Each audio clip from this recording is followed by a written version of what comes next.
Bismillahirrahmanirrahim. Assalamualaikum. Hai geng, pada video kali ni Bro Fatih nak sembang berkaitan tentang satu movie crossover di antara rewa Kamen Rider, iaitu Kamen Rider Beyond Generation, yang mana merupakan crossover di antara Kamen Rider Saber dan juga Kamen Rider Revive. So antara yang menarik juga dalam movie ni, macam anak kepada pelakon Kamen Rider Ichigo akan berlakon dalam movie ni sebagai Kamen Rider Ichigo juga. Kira macam anak dengan ayah berlakon menjadi Kamen Rider yang sama. Dan movie ni dia punya konsep adalah time travel, yang mana dalam movie tu diceritakan seseorang lelaki yang bernama Ryonosuke, yang mana pada masa tu tahun 1971 dia secara tak langsung telah bergabung dengan pasukan Shocker. Antara kerja yang dia buat adalah mengubah manusia untuk menjadi manusia super. Kira macam manusia itu mendapat kekuatan yang luar biasa. Tiba-tiba sampailah dia nak buat eksperimen terhadap seseorang ni yang bernama Takeshi. Nanti Takeshi ada beritahu Ryonosuke, kira macam adalah ayat yang dia bagi memang sentap untuk Ryonosuke. Secara tak langsung nanti Ryonosuke macam sedar akan kesalahannya. Yelah, sebab dia dah ubah banyak orang menjadi manusia super, sampai kadang-kadang ada yang meragut nyawa dan sebagainya. Kira macam dia rasa bersalah terhadap eksperimen yang telah dia buat. Walau macam mana sekalipun dah terlambat masa dia nak larikan diri, apa lagi pasukan Shocker terus tangkap dia serta menggunakan Diablo Stamp terhadap badan Ryonosuke ni. Akhirnya muncullah satu villain yang dahsyat yang dinamakan sebagai Diablo. So bila Diablo dah muncul, akhirnya Ryonosuke ni dicampak ke angkasa. Kira macam diorang nak hilangkan bukti lah ataupun kesan terhadap apa yang diorang buat terhadap Ryonosuke.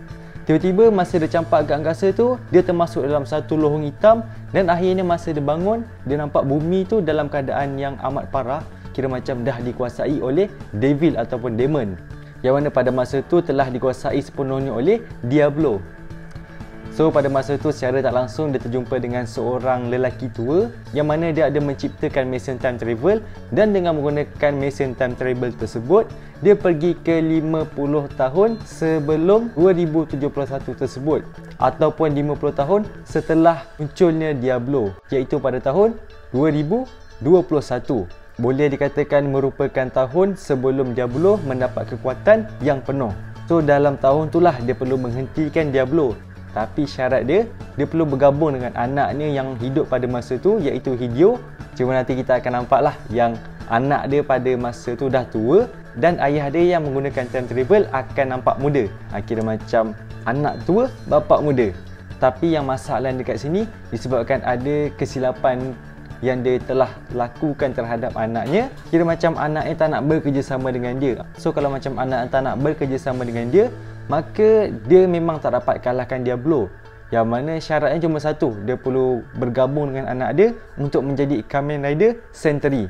Jadi dalam movie ni kita akan disajikan bagaimana Ryonosuke ni, adakah dia dapat meyakinkan anak dia untuk bergabung dengan dia ataupun tidak bagi melawan dengan Diablo. Serta macam yang lain, macam Toma dan beberapa rakan dia, diorang semua akan dapat merasa untuk menjadi Kamen Rider yang lain. Biasa kalau macam kita tengok movie-movie Kamen Rider ni, diorang akan summon ataupun panggil Kamen Rider untuk membantu. Tapi yang ni, diorang sendiri merasa untuk menjadi Kamen Rider selain diri dia. Sebagai contoh, nanti diorang dapat rasalah macam menjadi Kamen Rider The Knight, Blade, X8, RX, Zero One dan beberapa Kamen Rider yang lain. So far bagi Bro Fatih, movie ni boleh dikatakan agak best sebab banyak scene fight yang disajikan kepada kita dengan dia punya storyline ataupun jalan cerita agak mudah untuk kita faham. Itu saja bagi Bro Fatih untuk review pada kali ini. Maaflah jika ada kekurangan dan kesilapan. InsyaAllah semoga berjumpa lagi. Assalamualaikum.